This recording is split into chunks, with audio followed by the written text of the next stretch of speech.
Tetemeko, jina la mvua isiyo na kimbunga, aliyezaliwa na sauti ya ukimya, mikono ya kazi. Alikuwa mtoto wa ndoto zilizoandikwa kwenye vumbi, akiota maisha. Sijafika hapa nyumbani kwako na sijaona chochote. Nzota, nitakuelezea.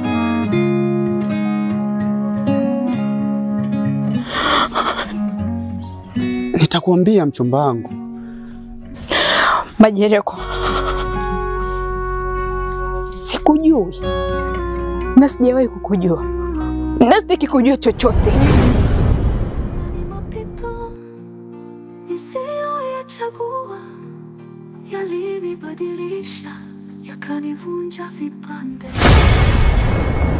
na nikajifunza kutabasamu kwa machozi, kwa sababu dunia haisimami majeraha.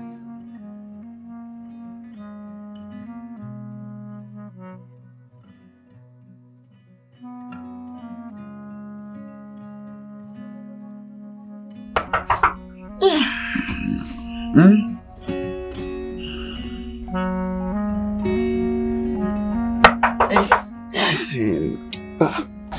Nakuja. Saa ngapi sasa hivi? Saa 2.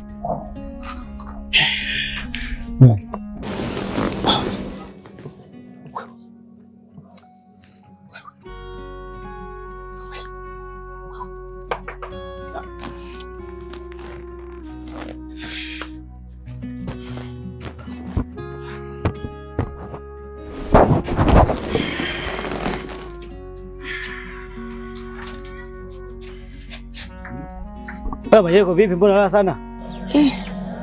Saa ngapi sasa hivi? Saa 2 sasa hivi. Hapo ndio umelala. Na tumekula hela za watu. Twende tukafanye kazi za watu. Sasa jamaa. Hapa sikia, wewe tangulia nenda. Alafu mimi kuna simu ambayo naisubiri.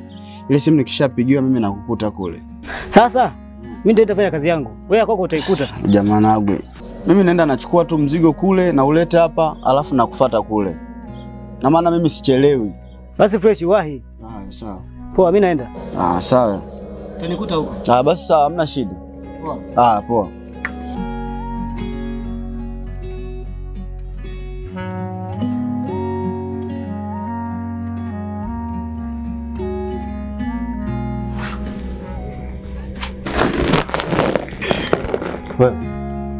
Wewe. Amka, kumekucha sasa hivi. Wewe. Kumekucha sasa hivi saa 2, unajua amka Amka, kumekucha sasa hivi. Wewe amka.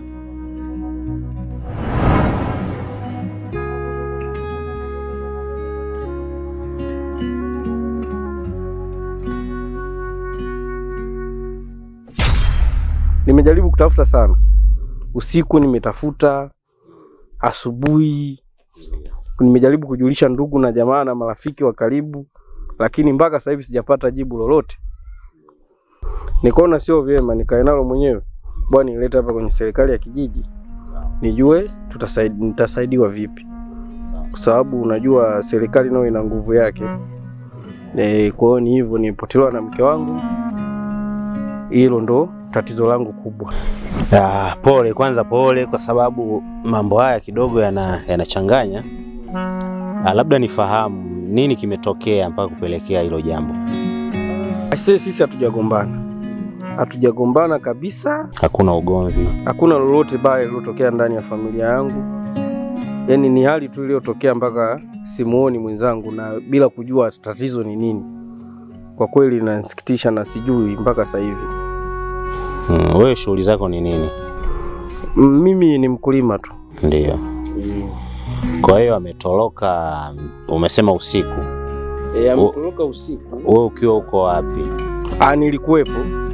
Tulikopo wote ndani. Sasa kuna mifugo nje ilikuwa inasumbua. Nikatoka kwenye banda hapo nikawa naweka mambo sawa. Baada ya kurudi ndani sasa ndo nikakuta hayo.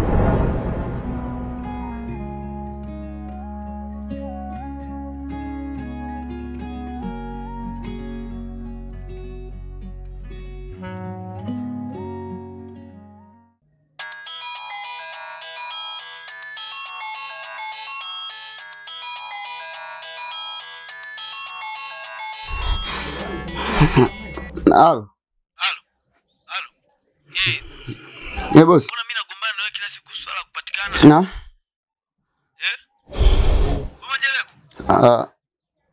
Amna, nilikuwa napatikana. Sema tu labda itakuwa ni mtandao. Mtandao kitu gani? Hivi Majeleko hivi umekwaje? Mbona umebadilika sana? Wewe unalia?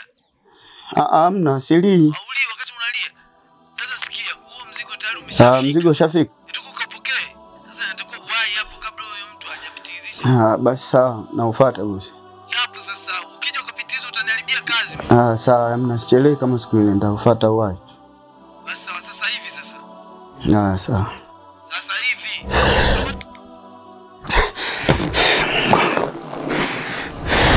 Nimejaribu kuulizia pale bila kupata majibu. Pole sana kwa hilo, lakini ambacho naweza kukusaidia kwa haraka yupo mgambo wetu hapa, ataweza kuhangaika huku na kule kukusaidia kuhusu hilo, lakini na sisi tukiwa tunaendelea kufanya mawasiliano ya hapa na pale. Lakini sijajua labda una picha yake au kuna mawasiliano yote inaweza ikawa rahisi namna ya kumpata. Picha yake ninayo. Labda nitumie kwenye WhatsApp. Sawa. Fikiri ungenipa nili namba yako ya simu? Tuma tu ili tuone namna itakavyokuwa ili kurahisisha mambo. Sasa labda nikupe namba yangu hapa. Weka hapa tu namba hiyo. Tuone namna gani itakuwa. Hii hapo. Okay. Sasa basi nitakusave afu ili nikutumie hiyo picha. Haina shida, ni muda wowote unapopata taarifa zozote, unapohitaji msaada kwa muda wowote tunaweza tukashirikiana. Nitashukuru sana. Atakuja huyo mgambo muda si mrefu ataanza kuifanya hiyo kazi. Basi sawa. Nikaendelee na mimi na mihangaiko ya kumtafuta. Hato hiyo na sisi tutajitahidi kufanya kile linalowezekana. Sawa. Asante.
Mambo vipi sasa?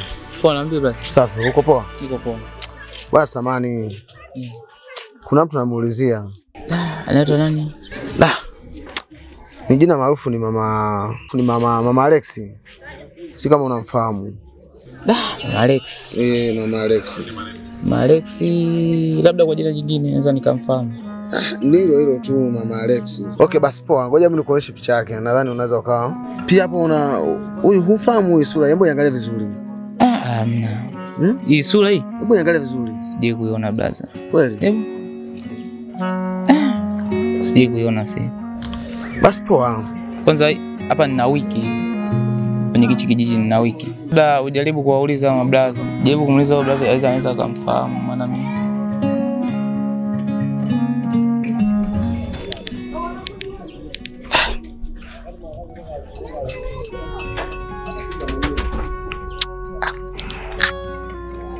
Mtandao wani.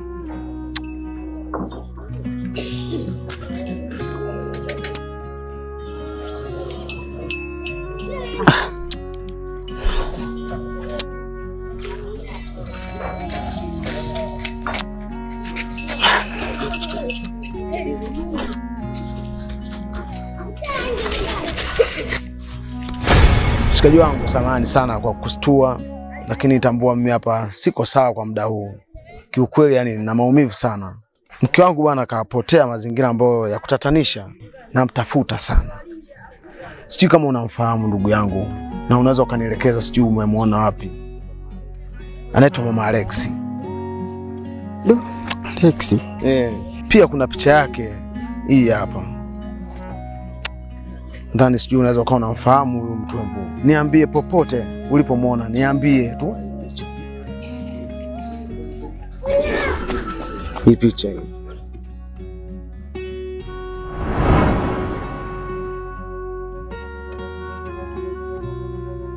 Wewe unamfahamu? Kwa brother tuondoke, jamaa sija kapitiza mzigo kule.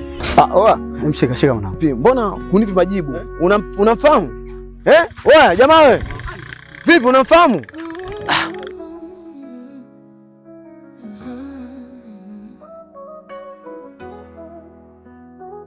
Majeleko, jina la mvua isiyo na kimbunga, aliyezaliwa na sauti ya ukimya, mikono ya kazi.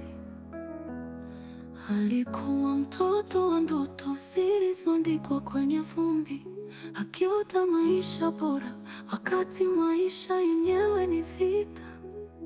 Kila alfajiri alikimbia na tumbo tupu, akiwa na matumaini yaliyopasuka mapema.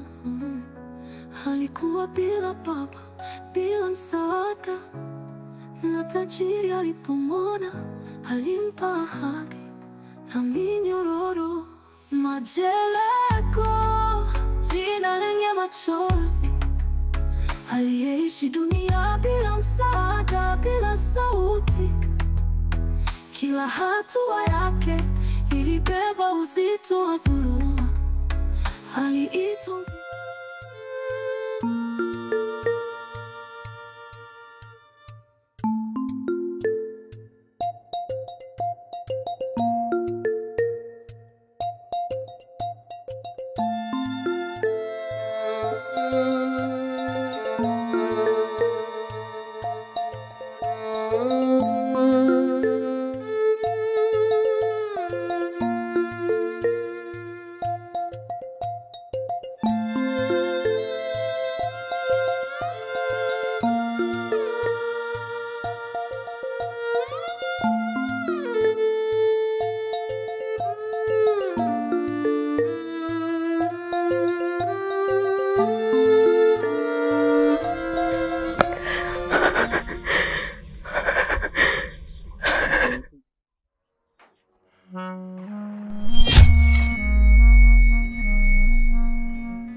Sijafika hapa nyumbani kwako na sijaona chochote.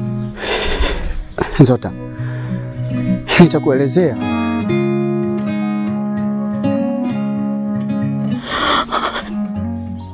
Nitakuambia mchumba wangu. Majeleko, sikujui na sijawahi kukujua na sitaki kujua chochote.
Jeleko. Hivi unakumbuka lolote au unakumbuka chochote kilichokupata? Na ilikuwaje mpaka nikakuta katika mazingira yale? Ndiyo, nakumbuka. Ila sijawa tayari kwa ajili ya kukuelezea. Na samahani sana kwani nimesikia ukigombana na mpenzi wako. Ila nashukuru sana kwa msaada wako.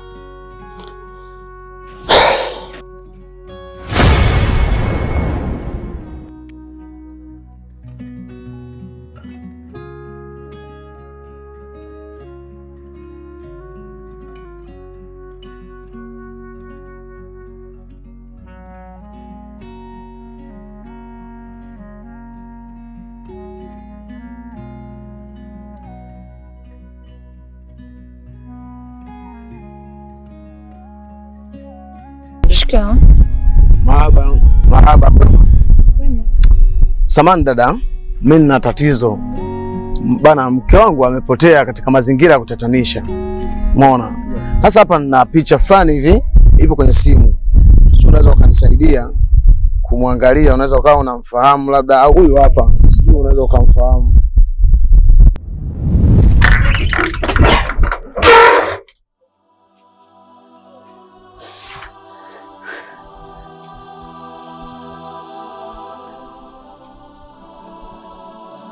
Wewe ni nani? Na unafanya nini kwenye chumba cha mchumba wangu? Hauwezi kunijibu, si ndio? Asa ngoja nimsubiri huyo mara ya mwenzio aje anijibu.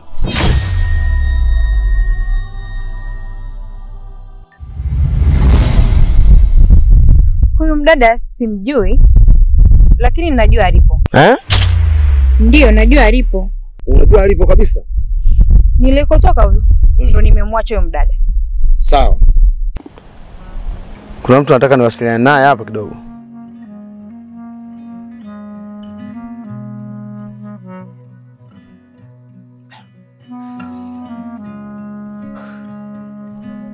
Hello. Aisee, sasa kuna mtu nimekutana naye hapa. Amesema kwamba amemuona mke wako na anafahamu mahali alipo. Kwa hiyo sasa njoo haraka sana kwenye zahanati ya kijiji hapa. Na kusubiri hapa, fanya haraka sana. Tukutane hapo, tukutane zahanati ya kijiji hapo.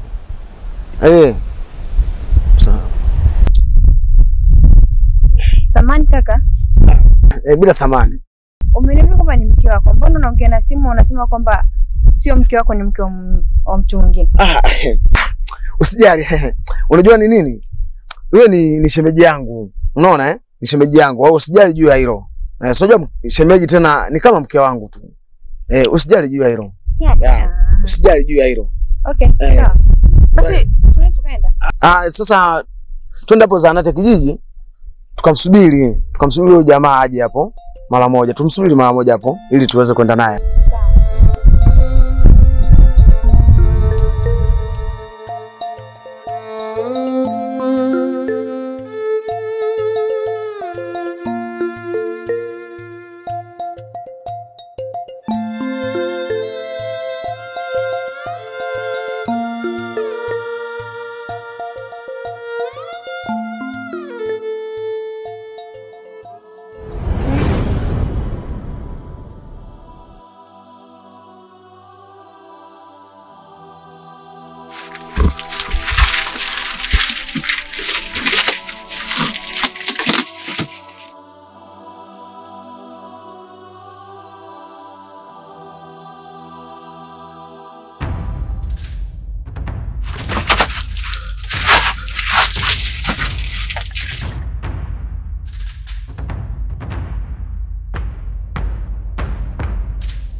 Ase vipi?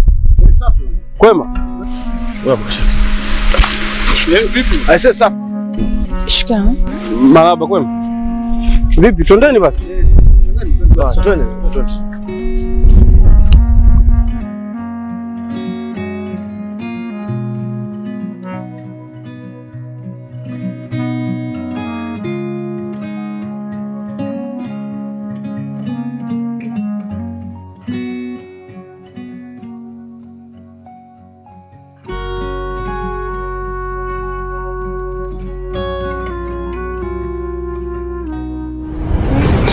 Lakini mimi nilikuwa naona ni vyema ungenielezea. Sawa, kwa kuwa umetaka kujua na kwa kuwa umeonyesha wewe ni mtu mwema, sina budi kukuelezea. Hadi unanikuta kwenye hali ile, ilikuwa ni kwa sababu niligombana na mume wangu. Alinipiga sana na bado aliona haitoshi. Aliamua kunifukuza pale nyumbani. Nilihangaika sana.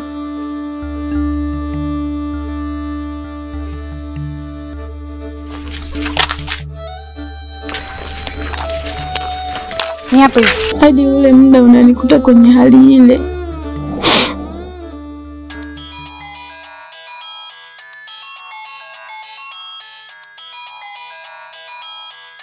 Nyie maraya, tokeni huku nje.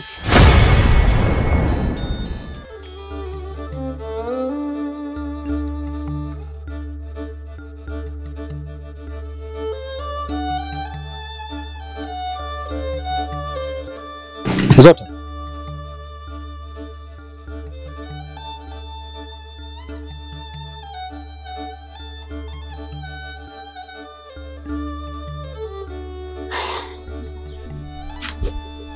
Beleji, kwani unanifanyia hivi? Naomba rudi nyumbani mke wangu. Naomba nisamehe. Kwani kuna siku nimewahi kukupiga mimi hata siku moja?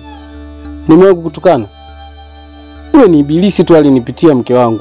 Na kuomba. Watoto nyumbani wanalia.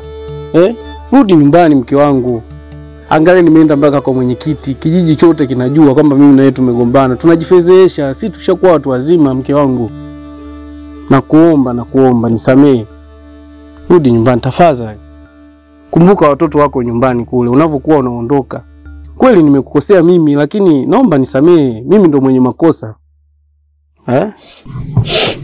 Sawa mwanangu, mimi nimekubali kukusamehe na kurudi nyumbani. Nashukuru mke wangu kwa kunielewa. Nashukuru. Rudi nyumbani basi.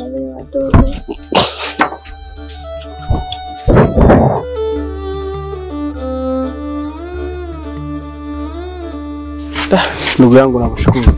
Basi niwatakie kila laheri, mkashi vyema. Tunashukuru sana isi. Sawa. Asante sana. Asante sana kaka. Kaka Majeleko, asante. Ni Majeleko. Naam. Asante kijana, nakushukuru sana kwa ukarimu wako. Nakushukuru kwa hili. Nimempata mke wangu akiwa mzima. Nashukuru sana. Sawa. Karibu.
Hoa. Mbona mikasiliwi? Mwanangu, huu ukatili. Hadi kwenye boksi. Kwani wewe unatolea wapi? Siku nyingine tuna Majeleko. Kwa Majeleko? Mbona mikasiliwi?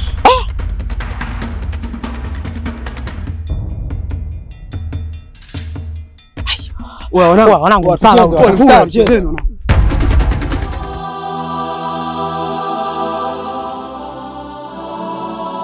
Ni kweli umeona hilo tukio? Ndio mwenyekiti, nimeona tukio kabisa. Kweli umeona? Ndio mwenyekiti. Sasa twende huko tukaone. Twende tukaone huko hilo tukio.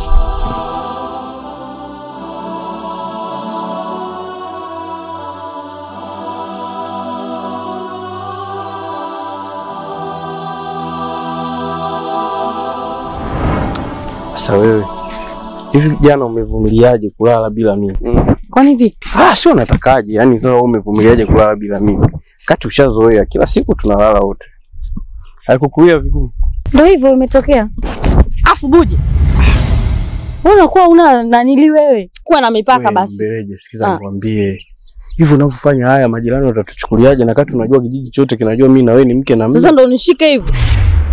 Mambo gani ya kushikana bana? Sasa nisikushike kivipi wakati tuna act? Mimi na wewe tunaigiza kama mtu na mke wake. Bana, kuwa na mipaka bana. Mimi sipendi unavyonishika shika. Sasa sikiza nikwambie, wewe kama uhitaji ili jambo ni kwa muda tu. Subiri tumalize mission, wewe utaendelea na mambo yako na mimi nitaendelea na mambo yangu. Kwani shida yako nini? Hem kwa serious bwana. Kwani nikikushika na ukata kiuno eti baby? Wewe tunashikana je hivi? Okay, vipi boxi? Umefanikiwa kulipata na je liko wapi? Boxi kabla sijaliona ilikuja likaibiwa pale pale. Nahisi kuna mtu mwingine anafuatilia huu mzigo.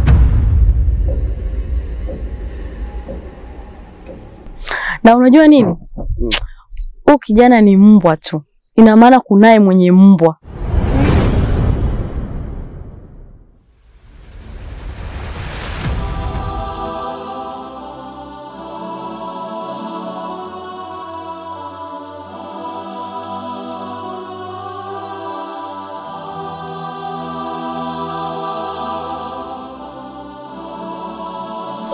Unaona sasa umenipotezea muda bure. Nimekuambia hivi vitu mnatumia mavitu ya ajabu ajabu. Nafika mahali unaweza ukaongea kitu ambacho hakipo.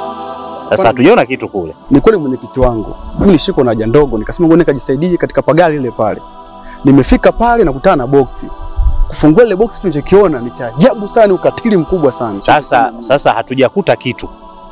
Umenitoa kweli, nimekuamini, umenitoa, nimeenda pale sijaona kitu. Sasa nakuamini vipi?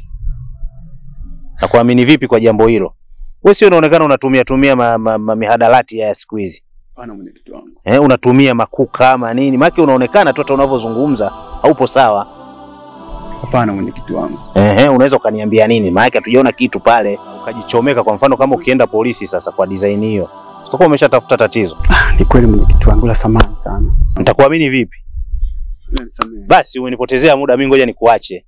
Sawa, samahani mwenyekiti wangu. Ngoja.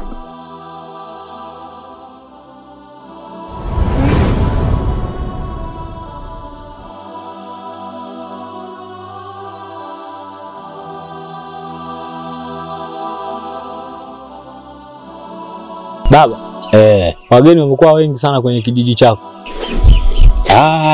Hivyo ni vitu vya kawaida. Tena wanapokuwa wengi ndo nzuri zaidi. Uwezekano wa kupiga hatua za kimaendeleo kwa sababu ya mwingiliano wa watu ni rahisi zaidi. Maendeleo? Ni kweli kila mtu ana tabia zake. Hata wenyeji wako wana tabia zao mbovu hivyo wengine wako vizuri. Hivyo. Tumekaa kijiweni pale kuna kijana kaja. Si anamuita nani sijui Radiamu. Mzee, katupeleka kutuonesha vitu.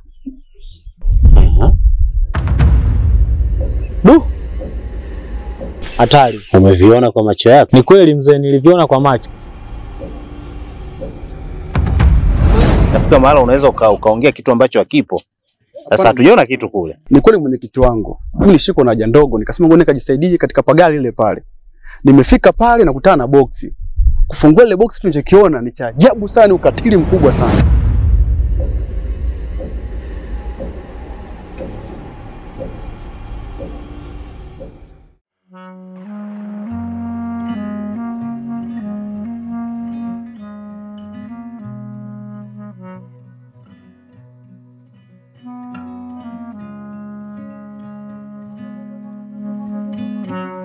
Hello.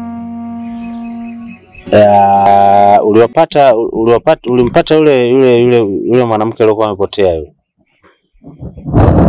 Kilichoendelea? Wamepatana? Patana kirahisi, watu walikuwa na mgogoro kiasi kile, wamepatana kirahisi tu hivi. Sasa nani amechukua jukumu la kuwapatanisha? Kiurahisi tu, wewe kazi yako ni hiyo ya kuwapatanisha? Umenikwaza sana katika hilo. Umenikwaza sana. Hebu Kanitie yule mjukuu wa Bihondwe. Kwa Bihondwe. Nani Majereko? Huyo.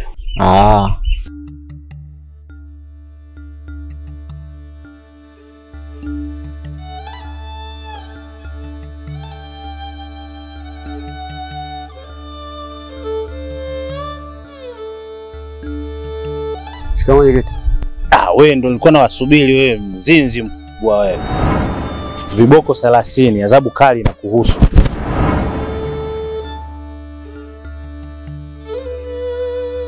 Chini.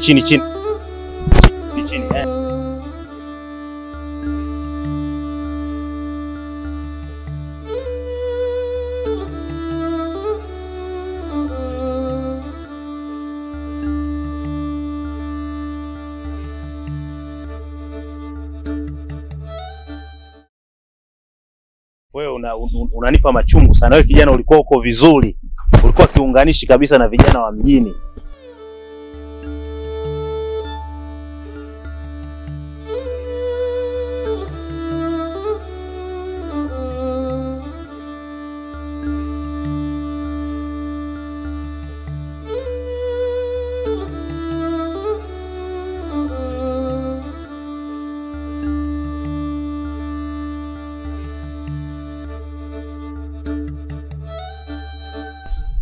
Hivi wewe Modi unawafahamu hao? Unafahamu hao jamaa? Huyu jamaa aliyokuwa amepotelewa na mke wake? Namfahamu. Unaweza kunipeleka?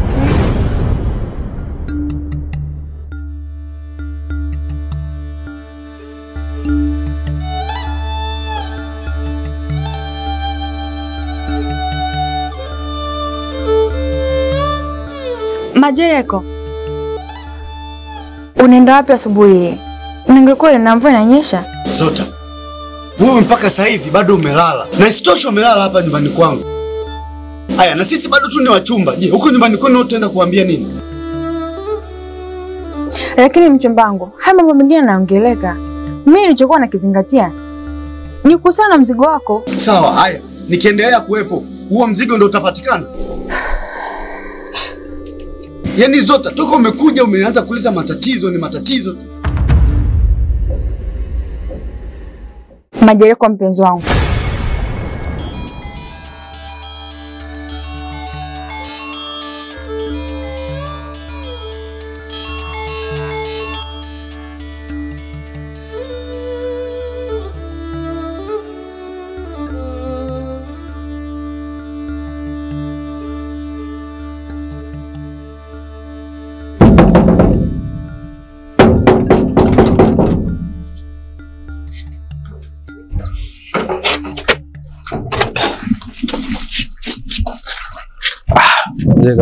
Bwana, ulikuja kuripoti ofisini kwamba umepotelewa na mkeo, huelewi alipoenda, mjagombana wala nini. Lakini kwa taarifa nilizozipata, ulipompata ndio mkuta yuko kwa bwana, wamelala naye, lakini hakuna kilichoendelea, umepiga magoti kumuomba msamaha.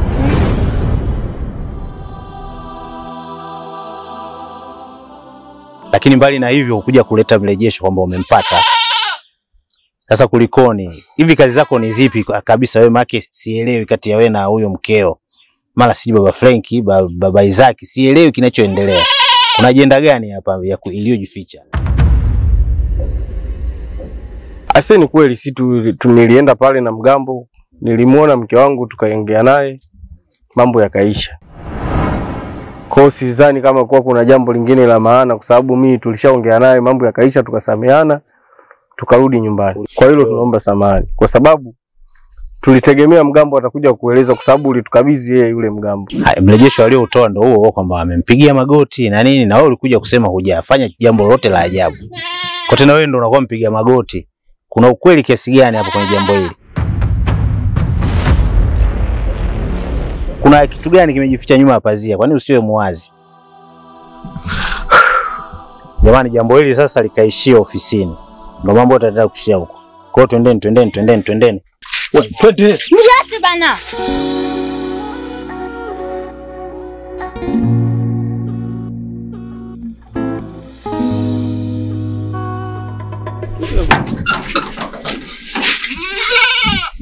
Shika, si ulikuwa unataka kujua? Kwa nini nimefanya nini? Majeleko.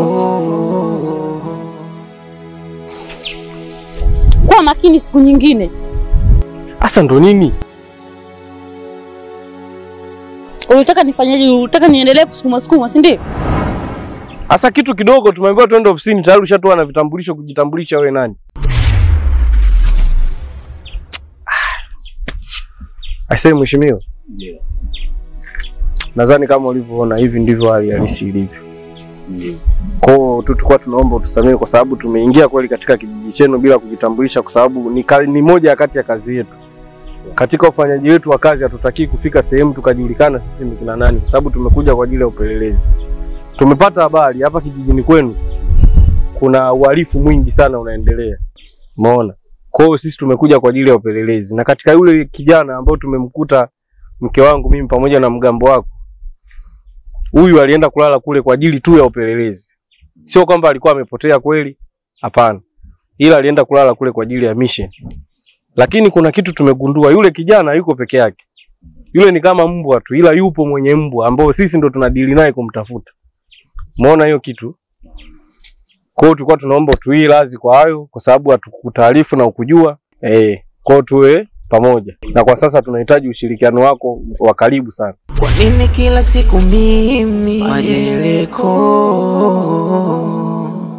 Kwa nini nimefanya nini? Majeleko. Ilikuwaje? Yaani bosi, muda nilipenda kupokea mzigo, nilipokea vizuri. Na nikaja nao pale nyumbani. Sasa kipindi nimefika nyumbani, nikakutana na mpenzi wangu huko pale. Kwa hiyo kachukua? Hapana, hajachukua. Imekuwaje? Yaani kipindi tumegombana mimi na mchumba wangu, nilivyokuwa namkimbiza anakuja kurudi, ndo boksi sijalikuta. Unajua sisi wewe tunakuamini sana. Na unajua kabisa hiki kipindi ambacho tunaelekea ni kipindi kigumu. Kila mmoja anawaza mabungeni. Mheshimiwa anawaza jimboni.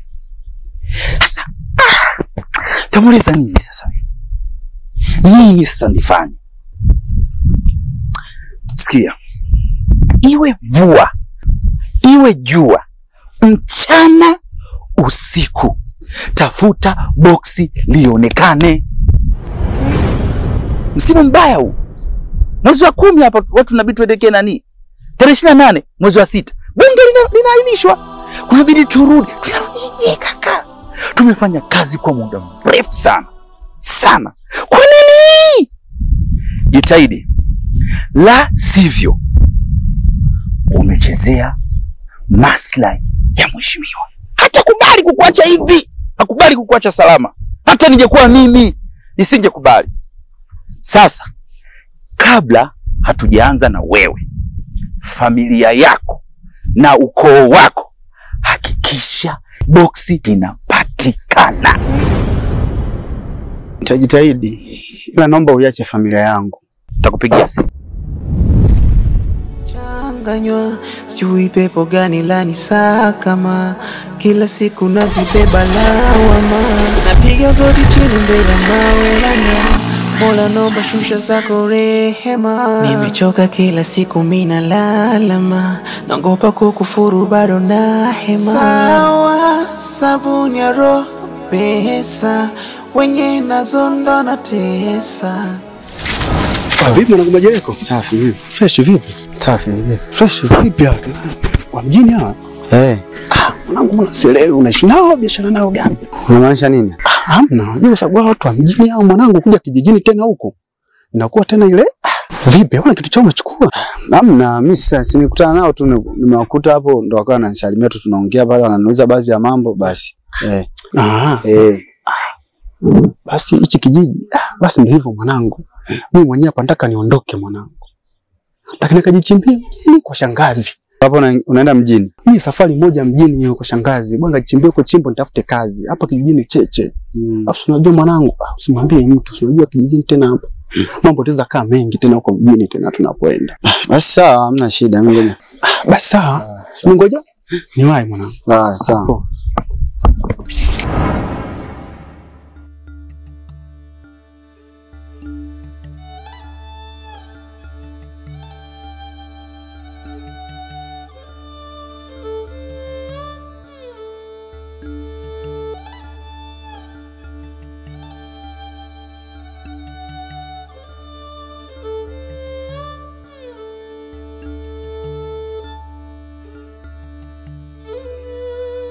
Nzota. Nzota. Naomba nipatie stuli.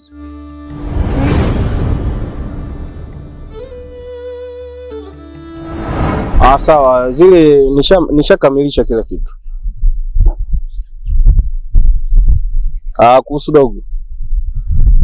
Yule dogo bwana, ila nisongee sana kwa sababu faili nilotuma lina kila kitu. Nimekutumia kwenye email yako. Sawa sawa. Hamna shida, tuwezi kuharibu kazi boss. Sawa. Shida zangu ndo zaumiza, wapendo wangu wamekimbia, tizo pesa. Asa mbona umeniambia nikuletee story alafu umekuja kusema mambo?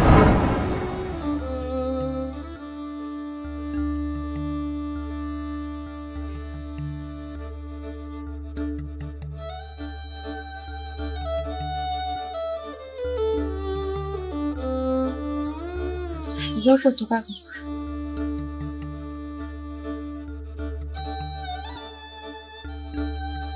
Vipi mzigo kwa umepata? Sawa.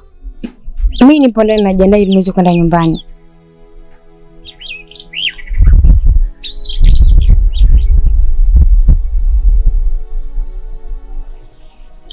Sawa.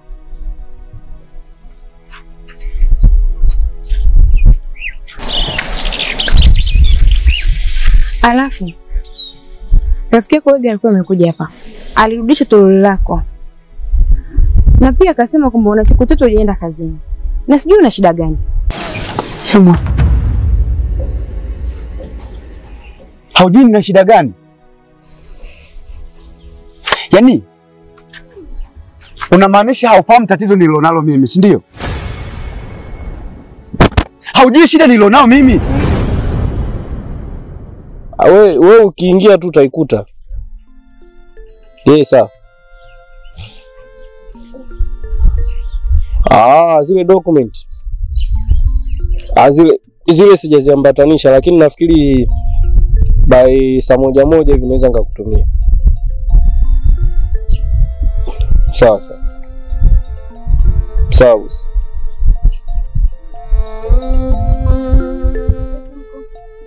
Safi vipi? Ripoti hali sio mbaya sana wala sio nzuri sana. Tunakaribia kushinda. Sawa. Ila samahani bwana. Kuna kitu nimekaa nimefikiria. Nimeona kwa wakati huu niwe mwazi kwako. Unajua kwa umri niliofikia na kazi nilionayo, pesa inaruhusu. Nafikiri ni muda sasa wa mimi kuwa na mtu. Na nimeona kama mtu sahihi kwangu ni wewe kwa sababu nishakaa na wewe muda mrefu, tushazoeana. Kwa hiyo nilikuwa naomba unifikirie. Tukirudi mjini twende tukatangaze ndoa. Tufunge ndoa au unaonaje? Umemaliza? Umemaliza? Mimi nakusikiliza wewe. Buje. Na kuheshimu kwa sababu wewe ni mkubwa wangu. Lakini ukiendelea na kulipoti. Kama nila na mbona zimekithiri. Wewe uko hapa na umelala hapa, na ukizingatia mimi na wewe ni wachumba tu. Nilikuwa nakusubiria wewe urudi. Unanisubiri nini? Una ufunguo wako, ungefunga mlango ukaenda nyumbani kwenu. Sawa, unataka kufahamu? Haya, mimi nilikuwa sijui nafanya kazi na kina nani. Ila sasa ndo nimejua nafanya kazi na nani. Na isitoshe kwenye lile box mimi sijui kulikuwa kuna nini. Na nimepewa masharti. Masharti yenye onyo, iwe jua, iwe mvua. Iwe mchana, iwe usiku. Lile box litakuwa lipatikane. Kama lisipopatikana, ndani ya huo muda nilopewa, mimi na familia yangu. Haya, familia yangu ni nani kama sio wewe? Sina baba, sina mama, sina ndugu yoyote zaidi yako wewe. Na nimepewa muda, lisipopatikana hilo box, mimi na wewe tumekwisha.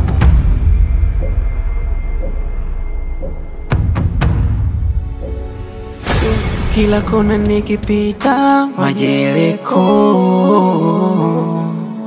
Kwani nimefanya nini majeleko?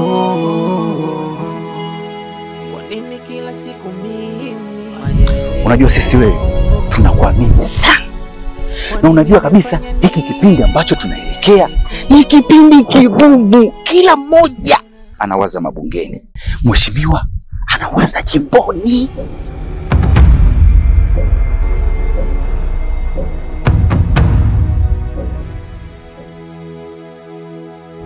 Tumefanya kazi kwa muda mrefu sana. Kwa nini? Jitahidi, la sivyo umechezea maslahi ya mheshimiwa. Hatakubali kukuacha hivi, hakubali kukuacha salama. Hata ningekuwa mimi nisingekubali. Sasa kabla hatujaanza na wewe, familia yako na ukoo wako, hakikisha boksi linapatikana. Nitajitahidi, ila naomba uiache familia yangu. Nitakupigia simu. Mungu, nisaidie ili jambo liishe. Nadhani ni wakati sasa wa Mungu kusimama. Nakuahidi Mungu wangu, jambo litakapoisha sitahitaji cha mtu wa mjini wala cha mtu hapa kijijini. Nitaendelea na maisha yangu mengine. Nadhani ni wakati sasa wa kwenda kumwambia mwenyekiti nini kinachoendelea katika hili swala.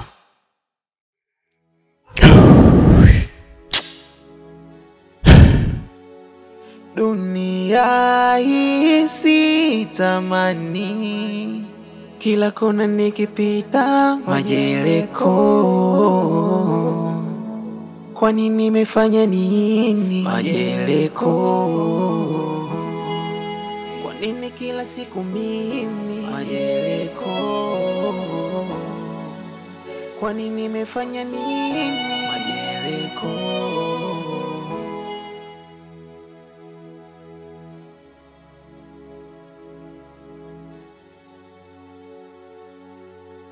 Pepo gani lani sakama, kila siku nazibeba lawama. Napiga goti chini mbele ya Maulana, Mola nomba shusha zako rehema. Nimechoka kila siku mina lalama, naogopa kukufuru bado na hema. Sawa sabuni ya roho pesa, wenye nazo ndo na tesa.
Oya. Wewe vipi, mbona upo hapa? Namsubiria babako. Baba wa nini? Yaani hapa usichokijua unatafutwa kwanza. Unakumbuka yule mwanamke yule anaye juzi sijui jana yule? Yule katuonesha vitambulisho vyake. Na hii siri nakumegea. Ni polisi yule. Wewe umeatimba mwanangu. Hapa fanya mchakato wewe uchafue mwanangu. La sivyo. Sikuelewi wewe. Unielewi nini? Mzee nimemwacha huko nyuma. Sasa sijui anakuja, sijui vipi. Fanya uondoke babu. Nakufanya hapa chafua babu, muda unaenda. Sasa shika. Simu nayo? Simu ninayo hii hapa. Nipe.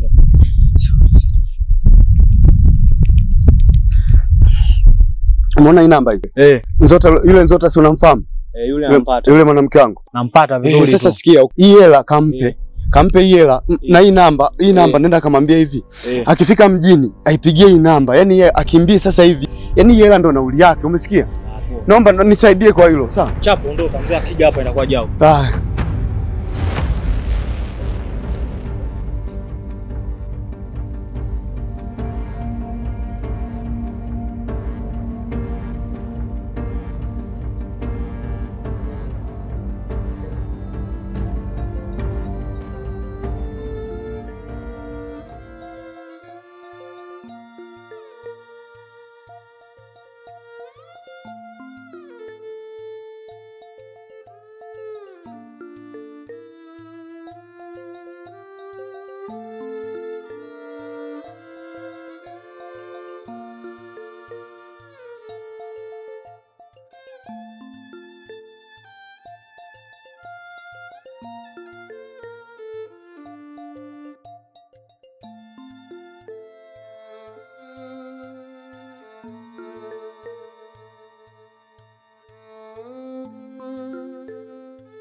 Unaniambiaje?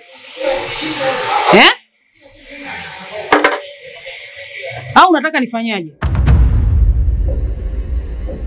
Sasa tunafanyaje? Alafu ulikuwa mtu makini sana. Imekuwaje? Unajua umeshanichanganya.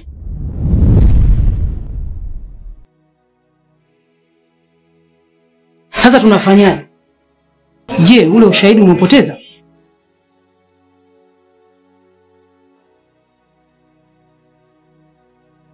Hapana. Nimempa masaa 12. La sivyo, tutaanza na familia yake.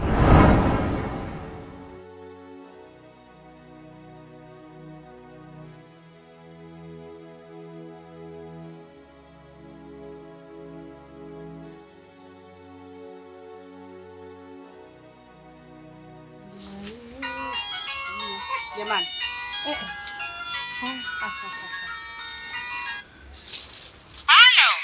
Mama, shikamoo. Marahaba mwanangu. Kwema? Ni kwema, ila kuna tatizo sana mama. Tatizo gani tena? Na mbona ule mzigo wa dawa haujanifikia? Ile dawa imepotelea njiani. Tena kuna tatizo haswa. Sasa sijui tunafanyaje mamangu. Sawa. Usiwe na wasiwasi mwanangu. Huo mzigo haujapotea ila utachelewa kufika.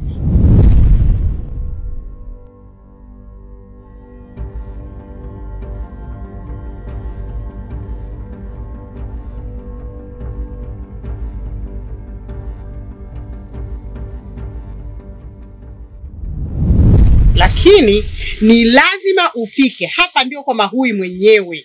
Hauwezi kukosa. Utafika ila utachelewa. Na hapa zimebaki siku chache tu. Usijali mwanangu. Uchaguzi uanze. Tunafanyaje mamangu? Yani nakuhakikishia. Fika kwa Mahui, kila kitu kinakuwa sawa. Mama, ulinipa uhakika kwamba hiyo dawa haitopotea. Sasa inakuwaje?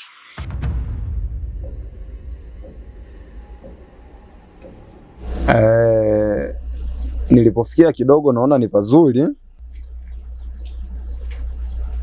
Lakini changamoto inakuja sehemu moja. Maana kila ninapokuwa namfuata kwa ukaribu na yeye mwenyewe naona kama anasanuka hivi. Amejuaje? Sijajua mpaka mimi mwenyewe ili swali linanishangaza. Pengine labda huenda fununu za wanakijiji. Si unajua tena mazingira ya vijijini jinsi inavyokuwa. Sasa mheshimiwa alitaka tumpoteze kabisa. Nafikiri nitampa lift muda sio mrefu. Fanya juu chini. Mchukue, mweke kwenye buti ya gari. Sawa, acha nimpe lift. Atalipa kwa kile alichokifanya. Tamkuta hapo.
Majeko.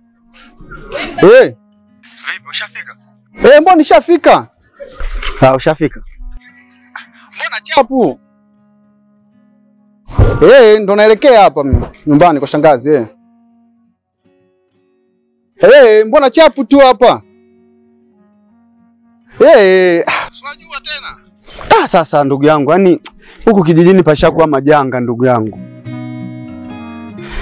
Yani pashakuwa majanga ndugu yangu, yani mimi mwenyewe hata sielewi ndugu, yani sielewi.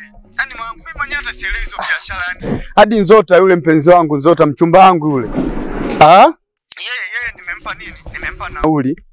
Yeye anakuja na basi. Kwa nimempa nauli, nikampa na namba yako. Kwa nilikuwa naomba ndugu yangu, yeye atashuka nini? Atashuka na basi, atakupigia simu. Akishakupigia simu, nilikuwa naomba ukamchukue, ukishamchukua uende ukaishi napo kwa shangazi yako. Kwa nini sio kupigia wewe? Basi haina shida, mimi nitampokea kwa sababu mimi nimeshafika huku madam. Haina shida.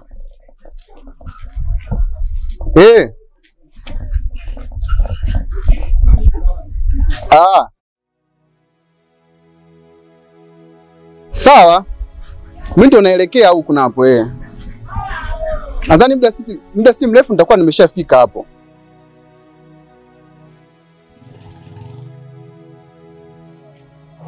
Sawa.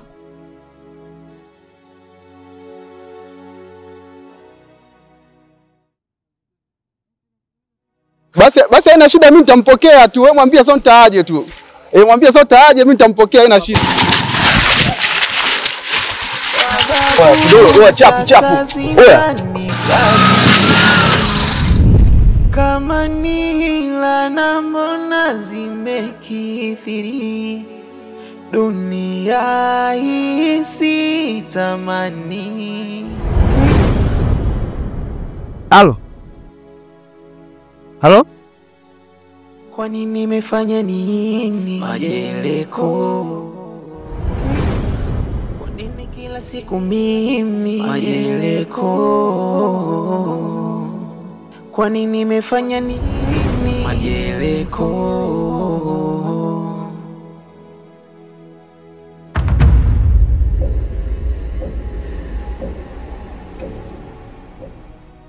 Hadithi na nani wana kwa usalama wako. Ukitaka kuwa salama, tulia tu, twende. Kila kona nikipita majeleko. Kwani nimefanya nini? Majeleko. Lakini brother, mimi nilimwambia mzigo nitaupata. Nimwambia ile box mimi nitalipata mimi. Sikesha nipa masaa jamani, mjinielewa eti brother eti. Brother, ongea na mwenzako sasa, nipeleka wapi sasa brother? Kana mimi ile box hizi utalipata ndugu zangu. Brother, ongea nao. Brother, ongea nao, mimi ile box ndio.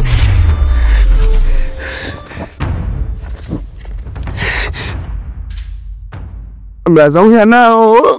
Mimi ile box nalipata brother, mimi tupeleke.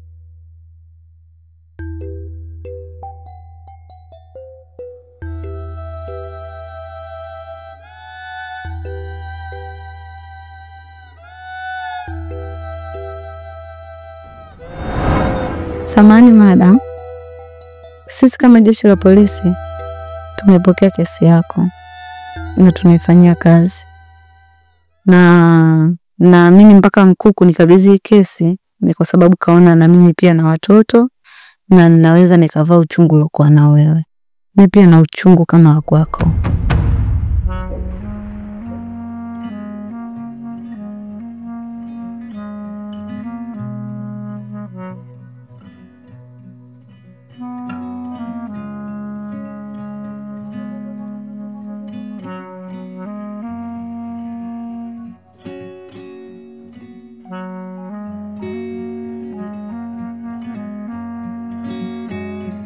Samani kaka, naomba nisaidie simu yako nimpigie mwenyeji wangu.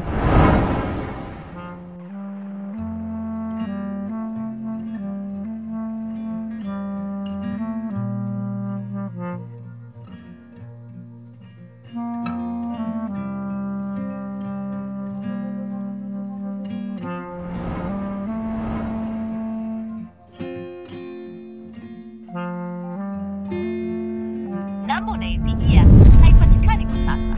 Tafadhali jaribu tena.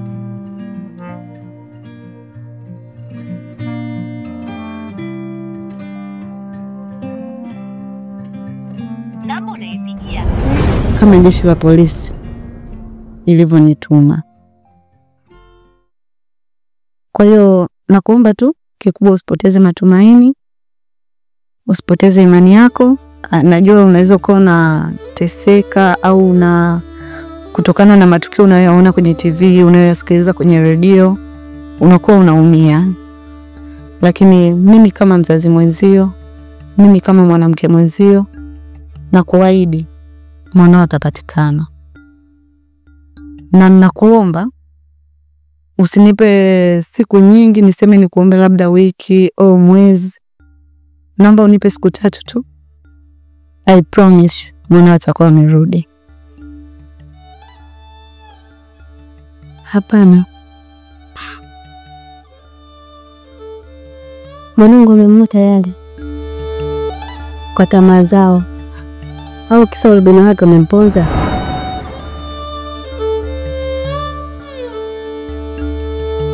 Naamini matukio ni mengi. Watu wanapotea katika mazingira ya kutatanisha. Ubaguzi wa rangi upo, unyanyasaji wa kijinsia upo, lakini mimi sijaenda kwenye imani hiyo. Mimi na imani mwanao yupo.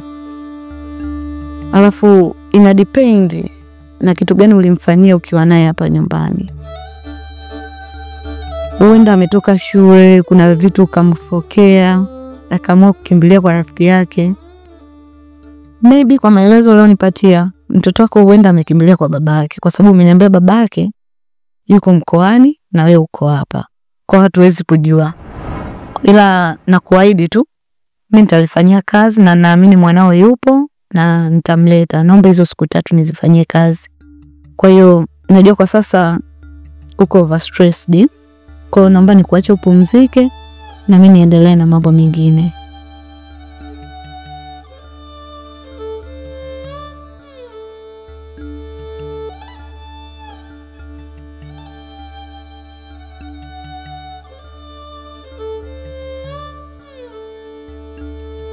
Kaka, mtu nimpigia hapatikani.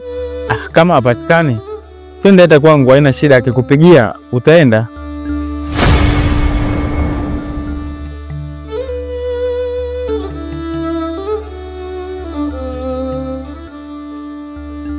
Usijali, mimi nakaa peke yangu. Twende tu nyumbani, akikupigia utaenda.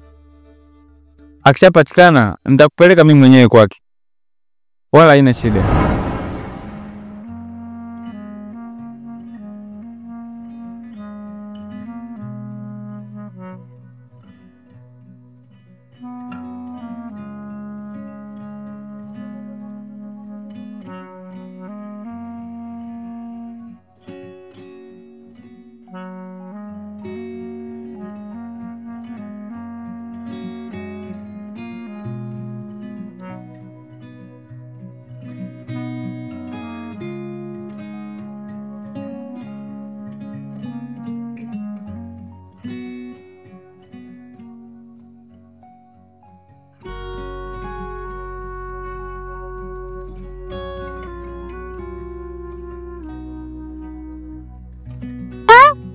kazi mbona nyepesi tu. Kwa nini? Ni mkate mguu mwingine nikuletee. Tumalize kazi mamangu, maana siku zimeisha. Ukifika uchaguzi mimi nitaanguka mamangu.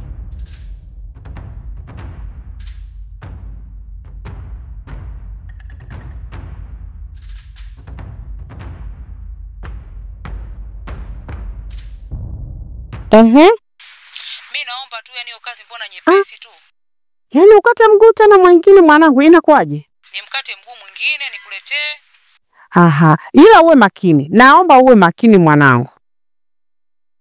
Kwani upo naye hapo? Ni naye. Nilimshikilia hapa kwa sababu kuna nampatia matibabu kidogo tu. Wewe mtoto. Mbona kunisilikisha? Ila naogopa waandishi wa habari, unajua mamangu mambo yanatakiwa sisambae. Ila jitahidi leo hii. Huo mzigo umeshafika. Kama nilivyokuambia mamangu, naomba safari uwe makini jamani. Maana kile kitu kimenisikitisha sana. Hivi si unajua mwanangu kwa ni hatari? Sio hatari, mimi kwangu jambo jepesi sana mama hilo. Kila kona nikipita majeleko. Kwa nini nimefanya nini majeleko? Kwa nini kila siku mimi majeleko? Kaka, samahani, naomba nisaidie simu nijaribu kumpigia tena. Aya.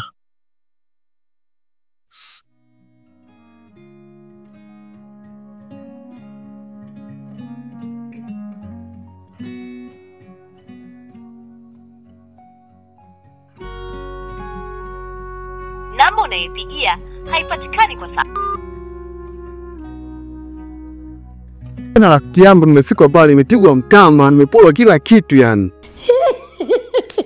Yule mtoto ni mjinga kama baba yako. Wala kukabaje wauni wa Dodoma? Au ni wajinga tu. Wengine Dodoma wanapola mboza kijijini, wanapola mboza za kijijini. Sema umeanza foni nikopulia kisimu changu. I say, ningewajua. Sasa acha simu nitakupatia na nguo nitakupa zingine. Ila kuja kwako huku sio kama nakuja kukupatia kazi, hapana. Kuja kwako huku mimi na safari ya kwenda Iringa kwa babake Beni. Uenda Beni akawa amekimbilia kwa babake. Kwa hiyo naomba ubaki hapa uchunge hii nyumba. Na sio tena ulete watu wengine huko ndani tukaibiwa. Sijui umenielewa? Ndio shangazi wewe. Afu shangazi, naomba nipatie kitambulisho chako nitasajilia line ili nikarudishe line yangu. Sawa.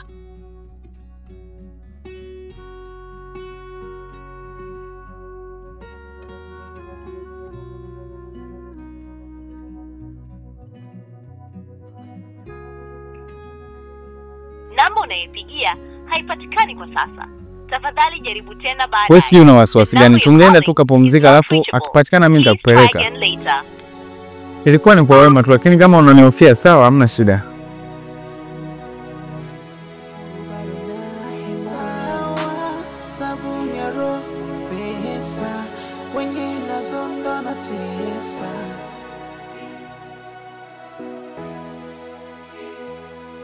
Shida zangu ndo zaumiza, wapendo wangu wamekimbia, tizo pesa.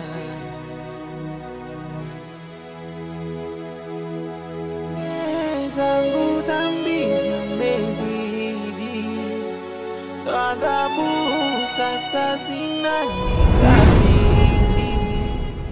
Kama nila na mbona zimekithiri, dunia hii sitamani.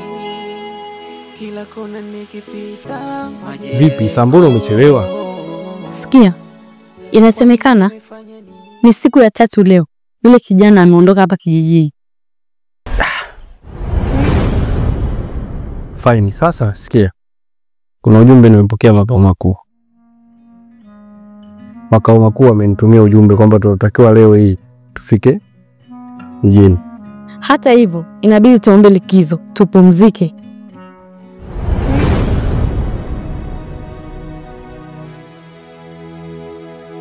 shida zangu ndo zaumiza, wapendo wangu wamekimbia, tizo pesa,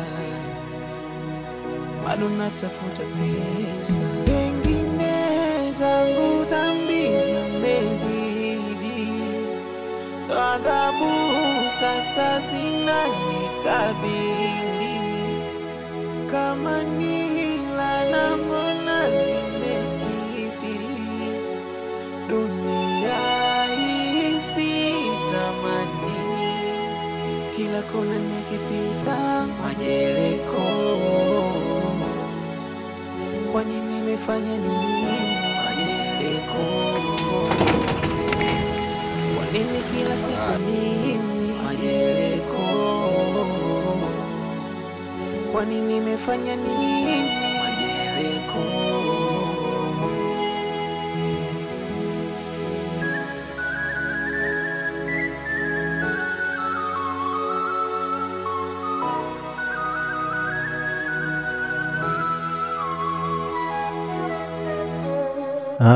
Umesema unaitwa Beni? Ndiyo, naitwa Beni dokta.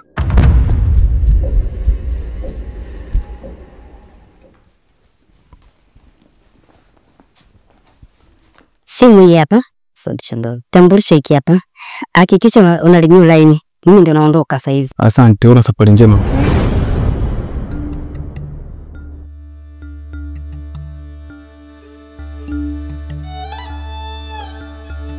Sasa sidhani kama kuna wajibu wa kusema eti wote sijui nimechoka. Mimi mwenyewe najua kweli nimechoka, mimi mwenyewe, wewe mwenyewe umechoka, lakini tuitumikie taifa hili. Nadhani wewe mwenyewe unaona matukio mabaya yanavyoendelea. Kwa sasa hivi hapa tunachotakiwa tuwae mjini kwa ajili ya kwenda kupokea, labda kuna oda nyingine tunapewa au la. Kwa taarifa hii huwezi jua. Wenda ikawa nzuri kwako kwa sababu si unajua wewe upendi kuwa karibu na mimi. Labda unapangiwa mtu mwingine. Si unajua mwenyewe usha change sasa hivi, ushapata waini wako kijijini hapa anabuzuzua. Sikia babu, shanga mambo yako. Sawa, mimi nimekuelewa. Tuondoke. Usijali. Mungu wako shakuwa sawa. Hivi punde utaruhusiwa kuondoka. Asante dokta, nitashukuru kama nitatoka salama. Dokta, habari za hapa? Tunaendelea salama, mgonjwa anaendelea salama. Nasikitika. Ndio. Mgonjwa wako tunamkata mguu mwingine tena. Kila kona nikipita majeleko, kwani nimefanya nini majeleko.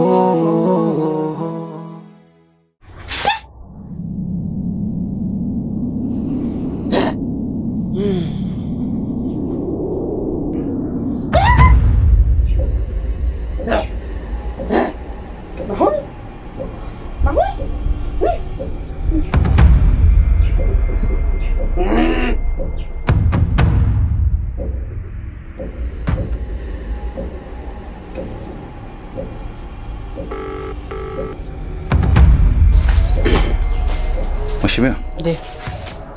Mheshimiwa, muda kikao. Alafu mtaalamu anapiga. Halo mama. Halo mwanangu. Halo mama. Kuna ujumbe nimeupokea. Mizimu yangu inanionyesha kwamba kati ya wasaidizi wako kuna nafsi moja inanungunika na kuteseka sana. Je, kuna nafsi yoyote ambayo unaitesa mwanangu? Mimi vijana wangu hawana shida. Hapana, mizimu yangu haiwezi kunidanganya. Mimi nimepokea ujumbe, kuna nafsi inasononeka sana. Mimi vijana wangu hawana shida yote mama. Kweli nakuhakikishia kabisa hamna shida yote. Inateseka na nafsi hiyo ndio nyota yako. Eti, kuna shida gani? Mbona mama anasisitiza sana? Anasema kuna shida. Sidhani kama kuna shida yoyote. Au yale maelekezo uliyosema tupoteze ushahidi, yule kijana tunamshikilia. Unaona sasa? Nilikwambia mizimu yangu haiwezi kanidanganya mimi hata siku moja. Mama, subiri kidogo mamangu. Sasa fanya hima. Hiyo nafsi ifurahi. Ikisha furahi hiyo nafsi ndiyo yenye nyota yako na kukufanikisha mipango yako. Sasa nafikiri ungevaa hichi ili wale watu wa pale wasije wakakujua sana.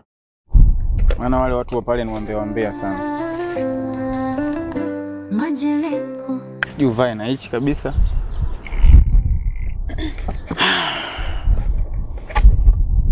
Jina la mbua isiona kimbunga, aliyeza Shika na hii. kazi na minyororo. Majeleko, jina lenye machozi, aliyeishi dunia bila msaada, bila sauti. Kila hatua yake ilibeba uzito wa dhuluma. Alitwa mvivu alipoanguka kwa njaa. Majeleko si jina la uoga, ni jina la mtu aliyekataa kufa bila kupigana. Walimtumia wakamtupa kama nguo iliyochakaa, kila siku akipigwa. Mkate huo mguu mumpe huyo kijana kwa nafsi yake arizike. Akisha furahi huyo, fanya jitihada ya kitu chochote ili nafsi ya huyo kijana irizike. Ikisha rizika, sasa aulete kwa hiari yake nyumbani kwangu. Bila hivyo, mwanangu, hutafanikisha. Sawa, sawa. Basi fanya hivyo haraka sana. Sawa mama. Asante. Sasa naomba kaniletee huyo kijana haraka sana. Alafu mimi sikukuelekeza ni hivyo. Yaani kupoteza ushahidi mimi sikukuelekeza hivyo. Naomba kaniletee huyo kijana haraka sana. Sawa mheshimiwa. Mama, nitakurudia mamangu, kuna kitu nimekumbuka. Nitalifanyia kazi.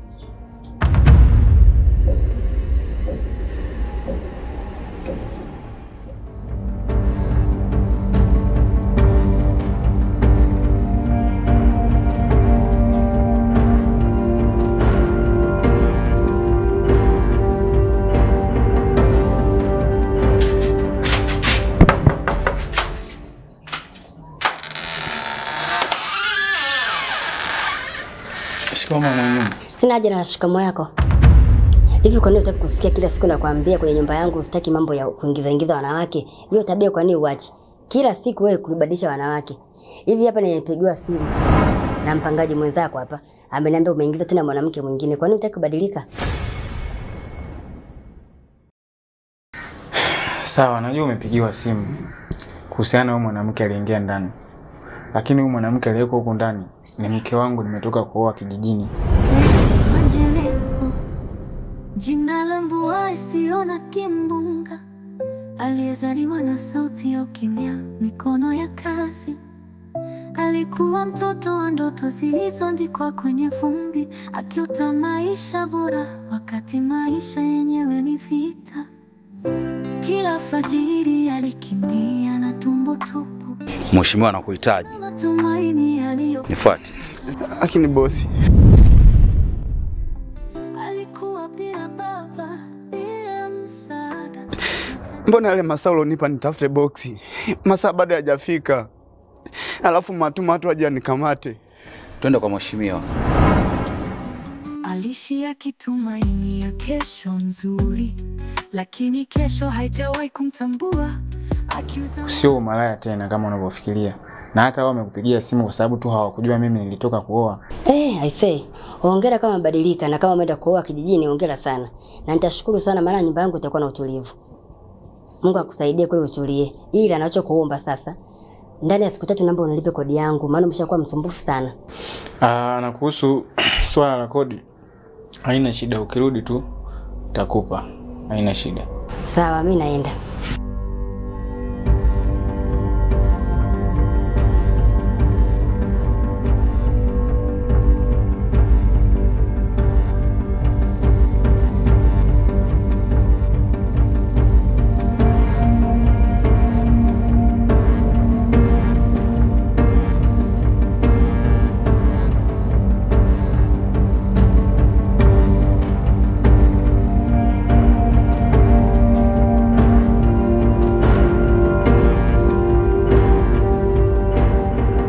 Pole sana kwa kusafishwa kama kuku wa shamba.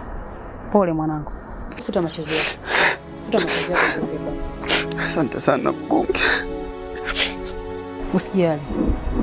Wewe ulikuwa kijana mwema tu kwangu. Sawa? Kuanzia leo utakuwa huru. Sawa mwanangu? Usilie wala nini. Pole sana kwa hilo tukio lilokukuta. Asante sana mbunge. Sikutegemea kama kuna siku itakuja kutokea kwenye maisha yangu. Usijali mwanangu. Unasikia mwanangu? Kwa sasa hivi wewe ndio mwenye thamani kubwa hapa kwangu. Nitakupatia unachokihitaji. Sawa? Kwanza unaitwa nani kijana wangu? Naitwa Majeleko Richard. Sasa Majeleko, mimi nitakupa kazi nyingine. Kama ile uliyoifanya mara kwanza, nitakupa pesa nyingi sana. Kwani mheshimiwa, mimi hapa bado sipo huru? Hapana, simaanishi hivyo, upo huru tu. Ila hii kazi utaoifanya kama ulivyokuwa unasafisha kipindi kile, nitakupa hela ndefu, utaendeleza maisha yako na kuwa huru kabisa. Kwa sasa wewe ni mfalme wangu, yani sema chochote unachokihitaji kwa. Haya ni mapito. Sawa? Sawa. Ya moyo uliochoka, machungu yameniganda kama baridi ya usiku. Na kila machozi niliyomwaga. Hivi unasema unaitwa nani vile? Naitwa Nzota. Nzota, jina lako gumu. Sasa unajua sio vizuri mtoto wa kike ukalala hapo, alafu mimi nikalala ndani. Wewe nenda kalale ndani, mimi nitalala. Amna, mimi hapa panatosha. Hapana, sio vizuri. Kalale tu ndani. Nimependa kulala hapa. Hapana, haitapendeza. Kalale tu ndani, mimi nitalala hapo. Haya ni mapito ya moyo uliochoka, machungu yameniganda kama baridi ya usiku. Na kila machozi niliyomwaga yaligeuka kuwa majibu ya kimya. Mapito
si jina la kawaida, ni jina la uchungu, ni jina la vita.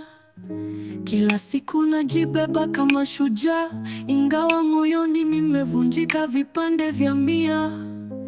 Nilizaliwa ndani ya shida, nilikuwa pasipo tumaini wala njia. Kila rafiki aligeuka kivuli, nikabaki na maumivu na ndoto zisizo na usingizi. Lakini bado nasimama, ingawa miguu ni dhaifu, bado najikaza kwa machozi yaliyokauka kifua. Mimi ni Majeleko,